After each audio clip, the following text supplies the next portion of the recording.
For VideoGameSaga.com, this is Tony B. Welcome to episode 25 of RETRY. One of the reasons why it's so fun to do this is I can pretty much pick whatever game I want to talk about. If I want to go back 30 years, I go back 30 years. If I want to go back 3 years, I go back 3 years. And that's what we're going to do today. We're going to be looking at one of my personal favorites, Portal. And to do that, we're going to have to take a look back at Narbacular Drop. Narbacular Drop, you say? What the hell is that? I'll explain.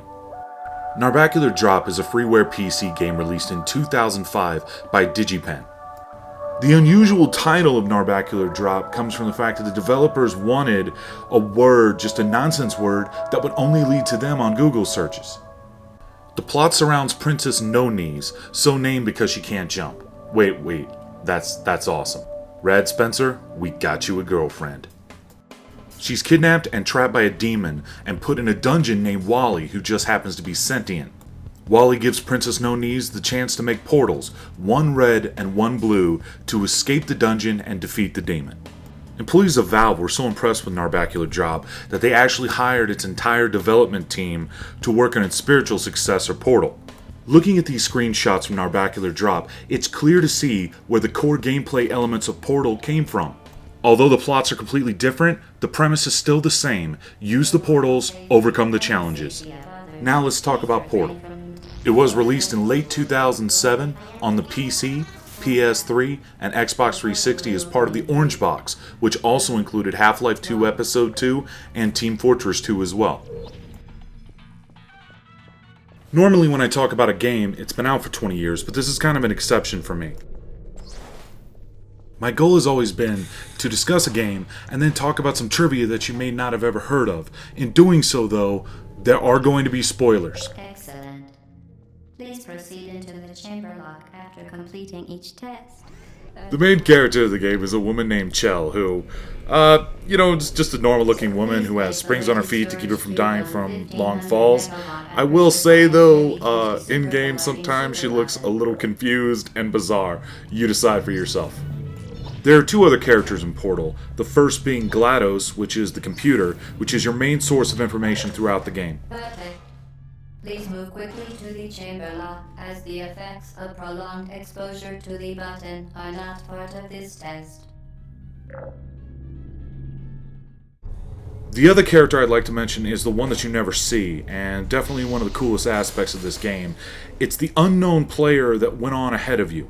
This unknown test subject put X's and marks in rooms to help give you hints, left messages in secret areas, and basically gave you the opportunity to recognize that GLaDOS didn't have your best interest in mind and to find another way out. The setting for the game is the company that developed the portal gun, Aperture Science's main laboratory.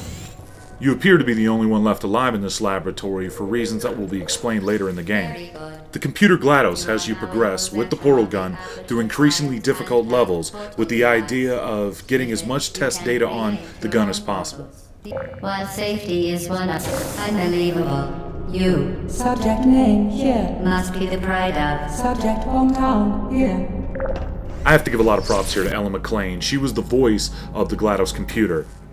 She's the right mix of soothing, aggressive, and certifiably insane, giving this game a very disturbing feel. As part of a previously mentioned required test protocol, we can no longer lie to you. When the testing is over, you will be missed. Overall, Portal was extremely well received by reviewers, but one of the reasons why it did get panned in some reviews was that people felt that the setting was too plain. Through the commentary track on the game, though, they explain why it was so plain. Originally, in development, Portal had very elaborate environments, much like Half-Life 2. The problem they ran across, though, was that when people play-tested it, rather than focus on the puzzle and the solution that the portal gun presented, they focused on the environment that didn't even really matter. So basically, they stripped away everything they didn't need for this great puzzle game and just went with a core base of the Aperture Science laboratories. This allowed players to concentrate on using the portal gun to overcome the series of puzzles that the developers presented in this game. One of the biggest challenges of Portal was creating it in a way where players could quickly grasp the various concepts needed to get through each puzzled room. One of the most difficult concepts for people to get in this game is a maneuver known as the fling. You know what's funny? As I'm trying to think of the words to use to explain how fling works, I understand it, I've beaten Portal many times, but it's actually difficult to explain, so I think I'll let GLaDOS do it because she says it best. Momentum, a function of mass and velocity, is conserved between portals. In layman's terms, speedy thing goes in, speedy thing comes out. This whole level that you're watching right now was created just to get the concept of fling across to the player because it would be extremely necessary to beat many of the later challenges. Another major hurdle in the development of Portal was the fact that since you developed a mechanic in the portal gun that is supposed to break the rules, a lot of times playtesters would find a way far too easy to get through a level.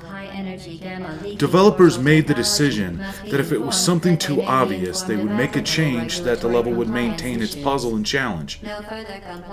But if the players found an ingenious way around one of the puzzles in the game, the developers would leave that in as an alternate solution.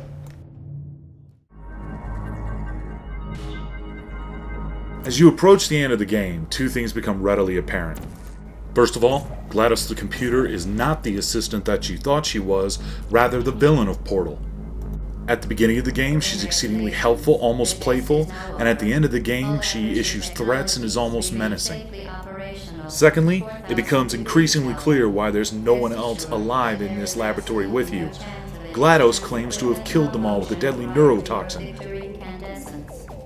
So in the final level of Portal, it begins as just any other experiment. Beat the test, give the gun back to GLaDOS, and then apparently burn alive. Jill quickly realizes that she can use the portal gun to create a way out of her current situation, and that's exactly what she tries to do.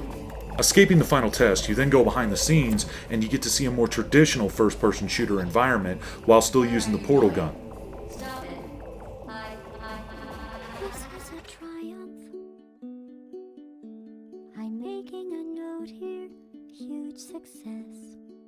Once you escape, you're treated to one of the most infamous ending songs of all time, Still Alive.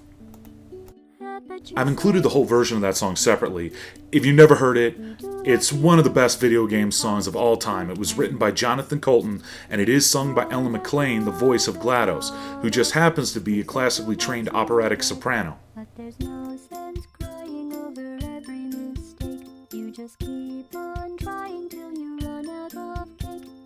The cake is not a lie. You were just responsible for your own damn cake. Developer Kim Smith came out and said that the cake in the game is a Black Forest cake.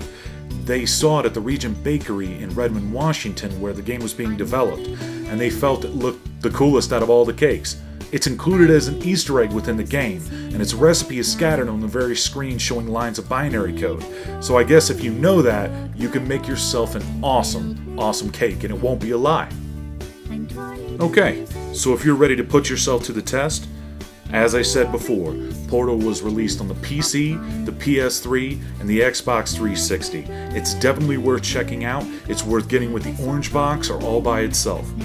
If you have already played this game and beaten it to death, then you gotta start downloading some of the mods.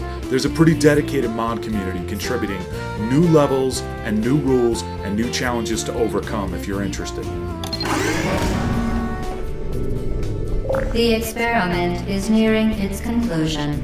The Enrichment Center is required to remind you that you will be baked, and then there will be cake.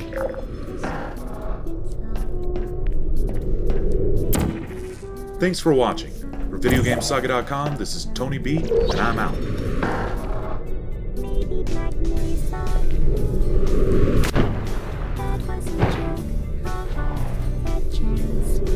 Retry? You know it.